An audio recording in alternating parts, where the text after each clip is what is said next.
Good afternoon. 7th standard, आपको exam के लिए मैंने ऐसे लिखवा दिया है। दशहरा काली कल ही हमने लिखा। पत्र लेखन भी हमारा हुआ है। पत्र कौन सा लिखा? माँ को पत्र। अब कहानी लेखन मतलब कथा लेखन हमें करना है, जिसमें बंदर और टोपी वाला ये कहानी आपने सुनी है। अब उसके मैं मुद्दे लिख देती हूँ, आपको खुद वो कहानी लिखनी है। सबको कहानी पता है, मैं शॉर्ट में बता देती हूँ, लिखना आपको है। मुद्दे में लिख के देती हूँ। एक गांव में एक टोपी वाला रहता है। वो टोपियां बेचने दूसरे गांव जाते हैं। तो गांव जाते जाते उसके गांव से दूसरे गांव तक का जो रास्ता होता है वो एक जंगल से जाता है। और वो जंगल में बीच में से जाते जाते वो थक जाता है, तो एक पेड़ के नीचे वो अपनी टोपियों का बक्सा रखता है और वहां ठंड जो छाव रहती है पेड़ की वहां बैठता है। तो थकने के कारण वो वहां बैठे बैठे उसको नींद लगती है। तो क्या होता है कि वहां वो पेड़ पर बंदर रहते हैं। वो देख लेते कि नीचे कुछ तो भी बक्से में है। तो कुछ बंदर जो होते हैं वो नीचे आते हैं, बक्सा खोलते हैं और वो हाथ में टोपी निकाल लेते हैं। उसको देखते रहते हैं। फिर उनका ध्यान जाता है जो टोपी वाला टोपी पहन के ही सोता है वहां। तो बैठे बैठे उसको नींद लग जाती है। तो वो देख लेते कि इसने सिर में टोपी पहनी है, तो बंदर भी पहन लेता है और वो उछलते कूदते पेड़ पर चला जाता है। उसको देखकर दूसरा भी, ऐसे बहुत सारे बंदर आते हैं, उसकी सब टोपियां उठाकर अपने सिर में पहने पेड़ पर जाकर बैठ जाते हैं।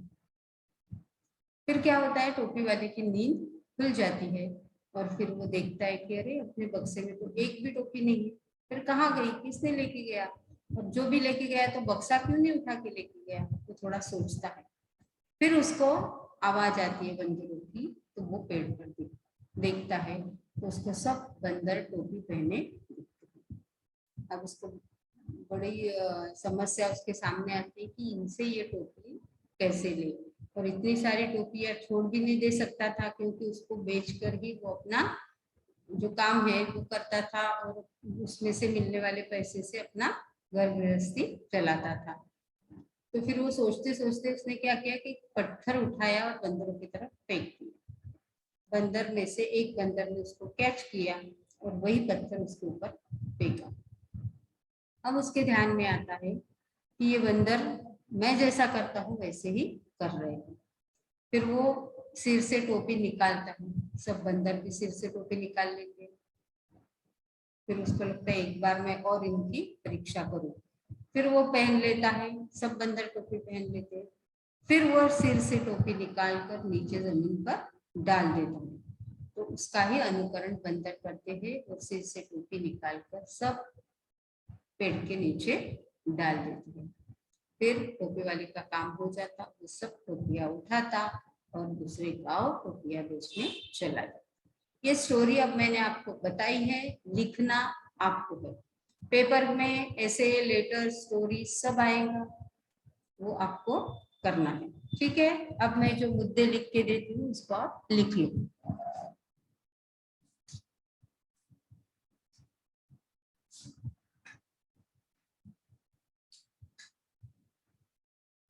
रेखा के अनुसार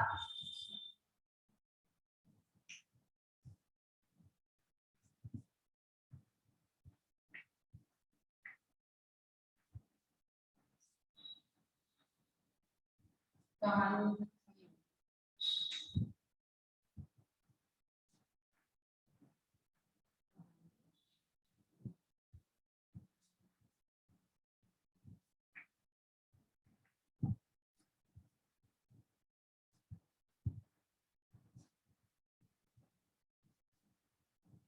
टोपी बेचता आदमी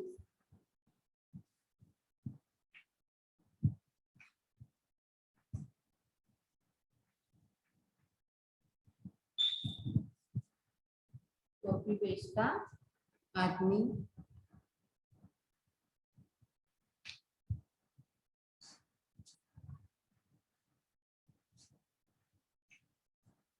पेड़ पर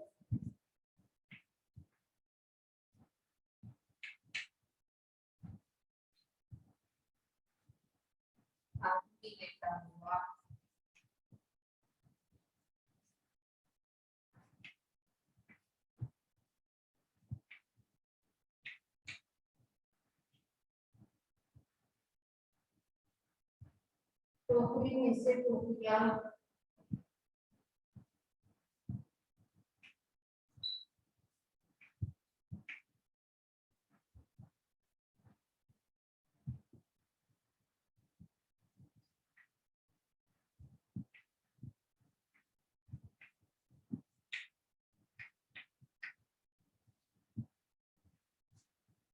बंदर टोकरियां लेंगे।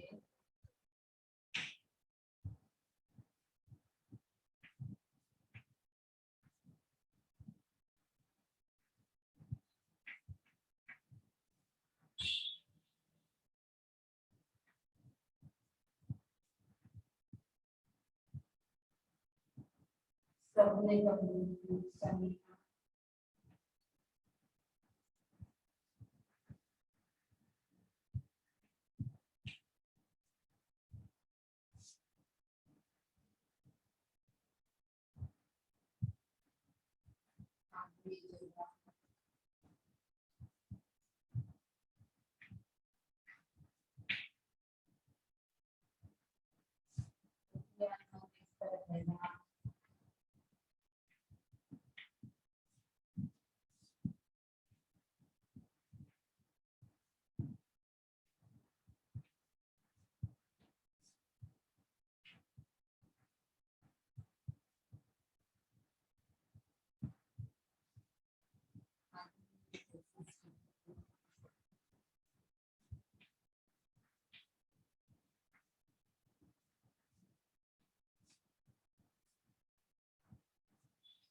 मैंने आपको कथा बता दी है, मुद्दे भी लिख दिए हैं, इसके अनुसार आपको वो कथा लिखनी है।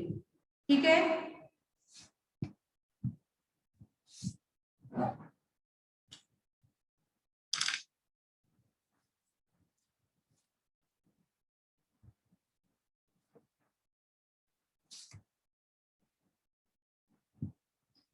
अब आपको एग्जाम में पहली इकाई जो है वो पूरी है 8 तक। हमारे 7 लेसन कंप्लीट हुए हैं, जहां जहां वहां रहा तक क्वेश्चन आंसर मैंने लिखवाए हैं। उसमें जो भी भाषा अभ्यास है वो भी हमने किया है। ठीक है, वो सब आपको करना है। अब लास्ट वाली जो हमारी पोएम है, जीवन नहीं मरा करता है, ये पोएम हमें पढ़नी है। एक ही पोएम हमारी बाकी है, तो एक पैराग्राफ में इसका आपको समझाती हूँ, बाकी की जो कविता है हम वो कल पढ़ेंगे। ठीक है, ये मुद्दों के आधार पर कहानी लिख लो, ऐसे लेटर लिख लिया है, उसका लिखने की प्रैक्टिस करो उसको, क्योंकि आप अच्छे से नहीं लिखते। अभी ये स्टोरी इतने बच्चे ऐसे करेंगे कि जैसे मैंने पॉइंट्स लिखवाए पेपर में, समझो ये दी तो वैसे के वैसे पॉइंट्स पूरे लिख के देंगे, बीच में कुछ वर्ड डाल के उसको स्टोरी लगनी चाहिए वो, तो ऐसे आपको लिखना है।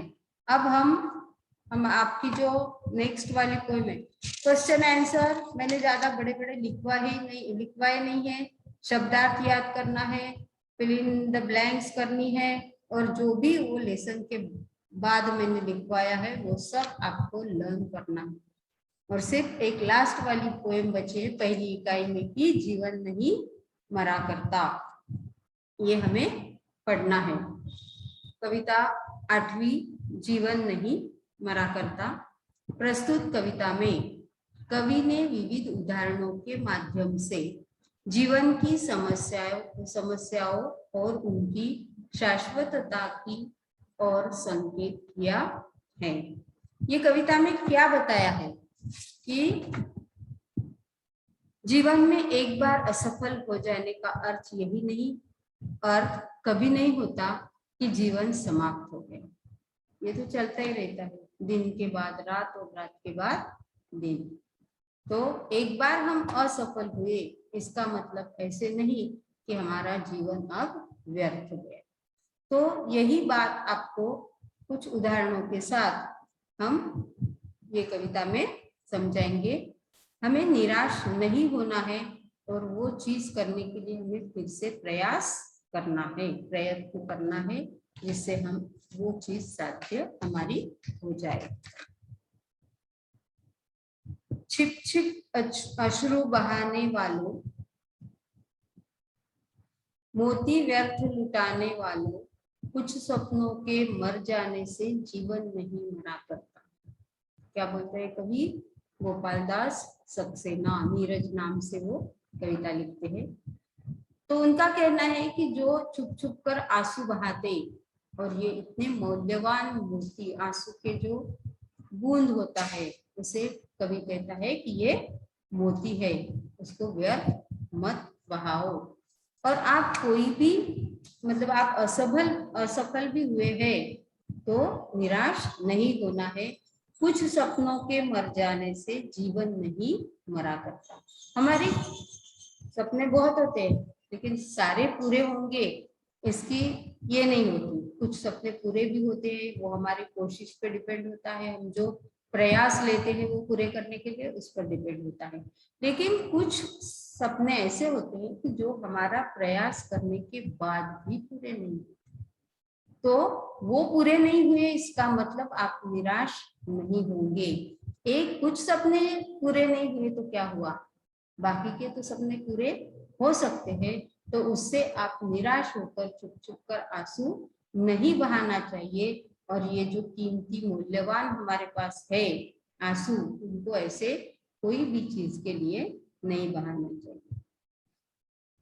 माला बिखर गई तो क्या है, खुद ही हल हो गई समस्या, आंसू गर नीलाम हुए तो समझो पूरी हुई तपस्या।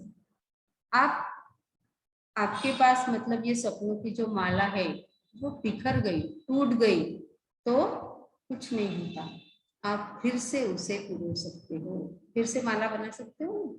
उसमें से कुछ मोती बिखर जाएंगे, मिलेंगे भी नहीं, मतलब हमारे कुछ सपने पूरे होंगे, कुछ सपने पूरे नहीं होंगे, लेकिन जीवन की ये जीवन की माला जो है वो तो चलती ही रहेगी। ऐसे नहीं होगा कि एक दो सपने टूट गए तो आपका जीवन पूरा बर्बाद हो। आपके पास बुद्धि है, आप प्रयत्न मतलब कोशिश करने वालों में से हो तो आपके बाकी सपने जरूर पूरे होंगे। आप छिप छिप कर रोओगे तो आपके आंसुओं की किसी ने दखल भी ली तो भी आपके आंसू की जो तपस्या है वो पूरी हो गई। मतलब आप इतने इम्पोर्टेंट हो उनके लिए कि आप क्यों आंसू बहा रहे हो, ऐसे पूछने वाला कोई आपके पास है, इसका मतलब है कि वो आपको धैर्य देगा, हिम्मत देगा, और फिर आप अपने बाकी सपने पूरे करने के लिए फिर से कोशिश करोगे। रूठे दिवस मनाने वालों, फटी कमीज सिलाने वालों, कुछ दीपों के बुझ जाने से आंगन नहीं मना। क्या बोलते हैं वो कि नाराज से रूठे दिवस मनाने वाले, कि आप एकदम नाराज रह के पूरा दिन मत गवाओ। फटी कमीज सिलाने वाले, आपकी कमीज फटी है तो आप सिल के उसको अच्छा बारीक वही धागे से, सेम धागे से सिलकर आप उसका यूज कर सकते हो। ऐसा नहीं कि थोड़ा सा कमीज फट गया तो आप उसको फेंक दोगे, नहीं फेंकते ना, वैसे ही जीवन का है। कुछ सपने साकार नहीं हुए तो क्या हुआ, बाकी के सपने साकार करने के लिए आप कोशिश करोगे, और वो आपके सपने ऐसे तो कभी नहीं होता कि एक भी सपना पूरा नहीं होता, तो आपको उसके लिए आशावादी रहना चाहिए और बहुत कोशिश भी करनी चाहिए। जैसे आप लोग कमीज फटने पर फेंक नहीं देते हो, उसको सिला के पहनते हो, वैसे ही जीवन का होता है कि कुछ चीज अपने मन के जैसी नहीं भी हुई तो हमारा जीवन व्यर्थ नहीं होता। हम फिर कोशिश करके जो चाहिए वो हमारे साथ ला सकते हैं। होता कुछ भी नहीं यहाँ पर, केवल जिल्द बदलती को थी, जैसे रात उतार चांदनी, पहने सुबह धूप की धूप। ऐसे तो जीवन में होता ही है ना, सुख और दुख तो चलता ही रहता है। होता कुछ भी नहीं यहाँ पर, कुछ भी नहीं होता। एक चीज हो गई तो क्या हुआ, बाकी चीज आपके पास रहेगी। केवल केवल जिल्द बदलती हुई। किताब पुरानी भी हुई तो उसका हम कवर बदलते हैं, है ना, पूरी किताब नहीं फेंक देते, कवर बदल कर उसको चिपका कर, क्योंकि किताब में से हमें बहुत चीजें मिलती है। तो ये किताब हम वैसे जैसे उसकी केयर करते हैं, उसको संभालते हैं, जो पुराना कवर निकाल देते हैं, नया कवर बिठा देते हैं, वैसे ही हमारे जीवन का है कि कुछ चीजें मन के जैसे नहीं भी हुई तो हमारा पूरा जीवन व्यर्थ नहीं होता। क्या होता है कि रात, जैसे रात होती है तो चांदनी जैसे कपड़े पहनती है, और जब दिन होता है तो सुबह की धोती पहनती है, मतलब सुबह वाले कपड़े। तो वैसे ही जीवन का होता है, कभी अच्छे कभी बुरे, जिससे हमें सहन नहीं होते कभी कभी कि अरे क्या जीवन है हमारा, कुछ अच्छा नहीं हो रहा, सब मुसीबतें आ रही, बहुत दिन हर एक के जीवन में ऐसे कठिन दिवस आते हैं, तो वो भी निकल जाते हैं। जैसे रात के बाद दिन निकलता है, सुबह होती है ना, तो फिर अच्छा लगता है सब, और रात में थोड़ा सा उदास लगता है। वैसे ही जीवन का है, जब मुसीबत में रहते हो तो आपका जो जीवन होता है वो दुख भरा होता है, फिर चिंता रहती है क्या होगा क्या नहीं होगा। लेकिन हम फिर अपने मन को समझाते हैं कि नहीं, मैं अच्छी कोशिश करूंगा और इसमें से बाहर निकलूंगा और मेरा जीवन अच्छा बनाऊंगा। तो हमेशा पॉजिटिव थिंकिंग करना चाहिए, जो हमारी सोच है वो बदलना चाहिए, तो हमारे दिन भी उसके साथ बदलते हैं, हमारा जीवन भी सफल होता है। वस्त्र बदल कर आने वालों, चाल बदल कर जाने वालों, चंद खिलौनों के कोने से बचपन नहीं मना करता है। ये हम तो ये चेंजेस तो हम एक्सेप्ट कर लेते हैं, है ना। बचपन में भी हमारे पास बहुत सारे खिलौने होते हैं, कभी कभी कोई गुम जाता है, कोई टूट जाता है, और जैसे बड़े होने के बाद चीजों में हमारा मन रहता है, वैसे छोटे जब बचपन में हमारा जो मन रहता है वो किस में रहता है, खिलौनों में। एक भी खिलौना बच्चों का नहीं मिला तो वो परेशान कर देते हैं, मम्मी मेरा वो लाल वाली बस कहाँ गई, मेरा वो हेलीकॉप्टर कहाँ गया, मेरी वो ट्रेन कहाँ गई, परेशान कर देते, क्योंकि उनका मन उसमें लगा रहता है। लेकिन ऐसे एक दो खिलौने गुम जाने से उसका बचपन बिगड़ नहीं जाता, वो थोड़ी देर के बाद भूल जाते हैं, फिर से दूसरे खिलौनों को पकड़ कर वो खेलने लगते। वैसे ही जीवन का होता है कि कुछ जो मुसीबतें हैं उनको हमें कुछ दिन के बाद अपने आपका मन उसको भूल जाता है और आगे आगे चलता है। जैसे दिन बदल जाता है तो हम अपने आगे आगे जाते हैं ना, 1-2 दिन 4 दिन 5 दिन, कोई भी बड़ा दुख भी हुआ तो उसको हम कुछ काल के बाद पीछे पड़ जाता है। भूल तो पूरा तो भूल नहीं सकते, लेकिन उसकी जो तीव्रता होती है वो कम होती है। तो वैसे ही हम जैसे आगे आगे जाएंगे तो पीछे का दुख हम भूलते जाएंगे। आज मुसीबतें हैं तो वो हमेशा नहीं रहेगी, कुछ दिन बाद आप बोलोगे अरे पहले था, ऐसे था, मेरे जीवन में बहुत मुसीबतें आती थी, कभी मैं सक्सेस नहीं होता था, लेकिन आज वो बात नहीं है। आज मैं अच्छे से सेटल हूँ, सक्सेस मुझे मिल रहा है, ये मेरी कोशिश का नतीजा। तो ऐसे ही जीवन होता है। वो खिलौने के टूटने से बच्चों पे कोई असर जैसे नहीं होता, वैसे ही हमारे जीवन में मुसीबतों का कुछ असर नहीं होना चाहिए, हमने सोच हमारी बदलनी चाहिए कि मुझे आगे जाके कुछ अच्छा करना है। कितनी बार गगरिया फूटी शिकन पर आई पनघट पर, कितनी बार किश्तियां डूबी चहल पहल होती है तट। अब यहाँ पनघट का मतलब क्या है, देखो पिक्चर में आप देख रहे हो, नदी के किनारे में लोग जो पानी भरने जाते हैं, जो किनारा है उसको बोलते हैं पनघट। तो बोलते हैं कि ऐसे कितने लोग पुराने जमाने में लोगों के घर में क्या था, नल नहीं थी। पानी लाने के लिए बाहर से गांव को कुआं रहता था या फिर नदी गांव के पास से बहती थी, वहां से मिट्टी के घड़े में लोग पानी भर के लाते थे। तो वो पनघट पर जितने भी लोग आते हैं पानी भरने, तो ऐसे कितने गगरिया होंगी कि जो वहां फूटी होंगी, तो वो पनघट उसका दुख नहीं मनाती। आते लोग, फूटती है, घर जाते हैं, दूसरी लेके आते हैं, तो उसका जैसे वो दुख नहीं मनाता। कितनी बार किश्तियां डूबी चहल पहल वही है तट पर। ऐसे होता है कि नाव भी डूब जाती है पानी में।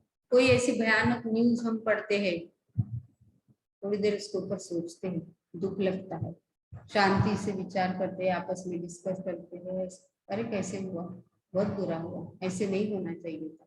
एक दो दिन हमारा मन अस्वस्थ रहता, लेकिन कुछ दिन के बाद वो हम भूल जाते। वैसे ही वो पनघट है, कितनी गगरिया फूटती होंगी, जिसकी गगरी फूटी वो उसका दुख मनाता होगा, लेकिन वो जो पनघट है वो तो ऐसी चीजें देखता ही रहता है। होती रहती है, अच्छी चीज बात होती है, बुरी भी होती है, तो वो उसका दुख नहीं मनाता। वहां लोग आते जाते ही रहती है, नाव डूब जाती है, लोग दुख करते हैं, लेकिन वहां का जो आना जाना है वो तो बंद नहीं होता, वो तो चालू ही रहता है। वैसे ही हमारे जीवन का भी है कि हम जो बुरी चीजें है उसको भूलने की कोशिश करनी चाहिए, और जो हमें सफलता नहीं मिल रही है तो वो मिलाने के लिए हमें अपनी कोशिश और कोशिश करनी है, और फिर बुरे दिन भूलते जाना है और आगे आगे जाना है।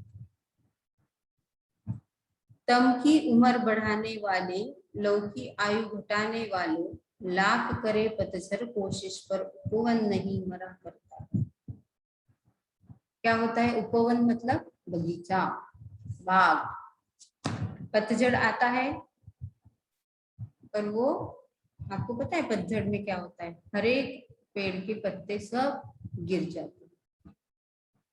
तो पतझड़ बहुत कोशिश करता है पूरे पेड़ की पत्तियां गिराने की, उनको सुखाने की, लेकिन क्या होता है, जब बसंत का महीना आता है तो फिर से सब तरह हरियाली छा जाती है। मतलब क्या, कि वो दिन निकल जाती है। वो जो मुसीबत वाले दिन है वो धीरे धीरे जाते हैं, लेकिन जाते हैं, और उनके बाद बसंत आता है। तो जैसे पतझड़ आने के बाद पत्ते तो सब गिर जाते हैं, लेकिन बगिया पूरी उजाड़ नहीं होती, मिट जाती है क्या, नहीं, वो राह देखती है कि बसंत आएगा और फिर वो बाग हरी भरी हो जाएगी। वैसे ही हमारे जीवन का भी है, मुश्किल दिनों को वो जल्दी नहीं जाते, लेकिन वो जाते हैं और बाहर आती है, तो अच्छे दिन भी आते ही है। लूट लिया माली ने उपवन, लूटी न लेकिन गंध फूल की, तूफानों तक ने छेड़ा पर खिड़की बंद न हुई धूल की। वैसे ही बगीचा में माली अच्छे बगीचा लगाता है, पेड़ पौधे लगाता है, लेकिन उनको जो फूल आते हैं वो फूल पूरे तोड़ ले जाता है।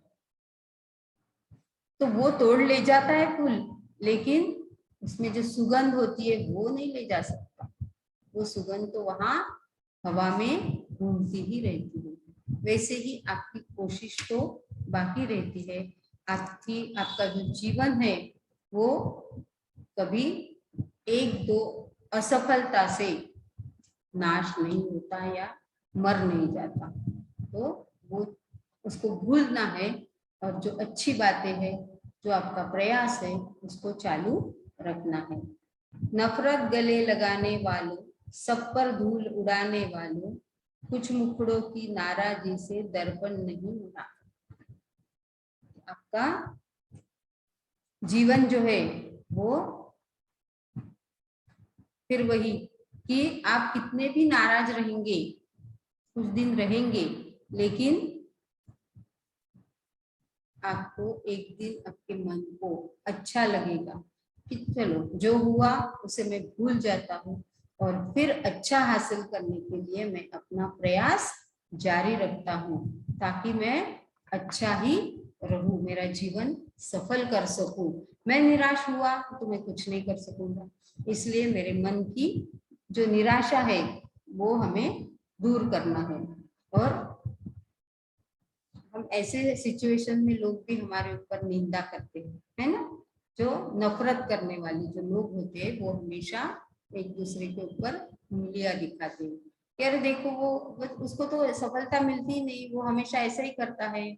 उसको तो अभी आपके स्टेज पे बात करेंगे तो वो तो पढ़ाई नहीं कर सकता, उसका ध्यान ही नहीं, वो ऐसा ही नहीं कर सकता। ये ऐसे सामने वाला कितना भी बोले, लेकिन आपके मन को पता है कि आप क्या कर सकते, सामने वाले को कुछ भी पता नहीं। और जो आपने मन में ठाना है वो आप करके दिखा सकते हो। ये बात है, जब अपने मन लगाकर पढ़ने की कोशिश की तो पढ़ाई अच्छी ही हो, लेकिन आपने लोगों की बातों की तरफ ध्यान दिया कि ये तो मुझे मूर्ख ही समझते हैं, इनको तो मैं लगता हूँ बेवकूफ हूँ, तो मैं हुई, अब तो मैं कुछ नहीं करूंगा। ऐसा सोचने से आपकी उन्नति कभी नहीं होगी। बोलने वालों को बोलने दो, लेकिन आपके जैसा हम खुद को जितना पहचानते उतना लोग हमें पहचानते नहीं। तो कोई भी अच्छी बात करने के लिए हमारे मन में हमें अच्छा विचार लाना है, विचार करने का जो रास्ता है वो बदलना चाहिए। ऐसे लोग बोलते हैं क्या, ठीक है इनको अब मैं दिखा देता हूँ कि मैं भी कितना अच्छा कर सकता हूँ, मैं भी मेरा जीवन कैसे सफल कर सकता हूँ। ऐसे नहीं है जरूरी कि सबका ध्यान पढ़ाई में ही लगे, आपकी जो हॉबी है, लेकिन बेसिक पढ़ाई तो आपको करनी पड़ेगी।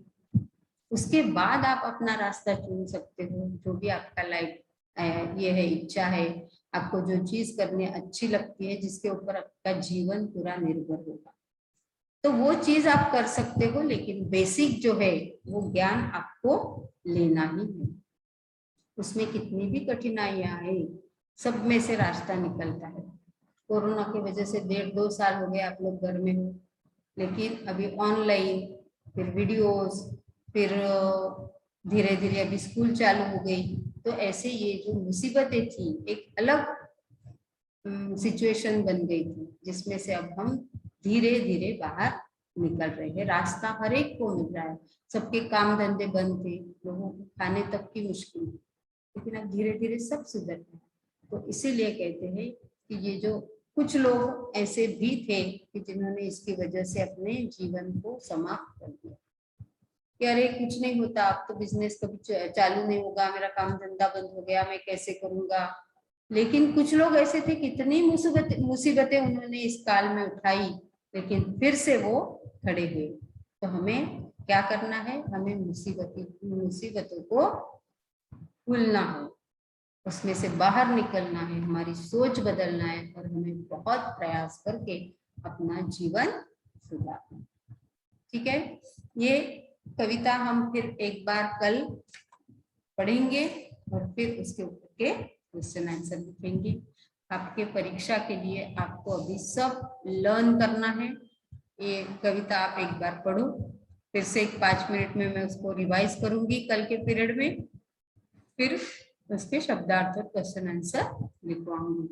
आप ध्यान से एक बार कविता पढ़ना है। ऐसे लेटर स्टोरी लिखना है, आज का होमवर्क है आपका, वो स्टोरी को पूरा करना है। ठीक है।